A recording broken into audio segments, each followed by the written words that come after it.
ত্রয়োদশ জাতীয় সংসদের সাধারণ নির্বাচনে নির্বাচিত মাননীয় সদস্যবৃন্দ, আসসালামু আলাইকুম। আপনাদেরকে আন্তরিক অভিনন্দন। এখন আপনাদেরকে শপথ বাক্য পাঠ করানো হবে। আপনাদেরকে অনুগ্রহ করে দাঁড়িয়ে শপথ পাঠ করার জন্য অনুরোধ করছি।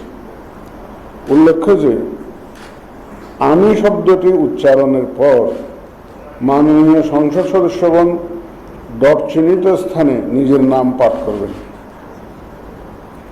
আমি সংসদ সদস্য নির্বাচিত হইয়া সশ্রদ্ধ চিত্তে শপথ বা দৃঢ়ভাবে ঘোষণা করিতেছি যে আমি যে কর্তব্যভার গ্রহণ করিতে যাইতেছি তাহা আইন অনুযায়ী ও বিশ্বস্ততার সহিত পালন করিব।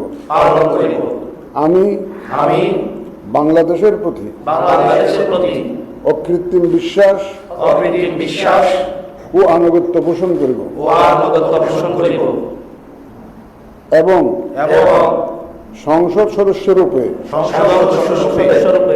আমার কর্তব্য পালনকে ব্যক্তিগত স্বার্থের দ্বারা প্রভাবিত হইতে দিব না। ধন্যবাদ।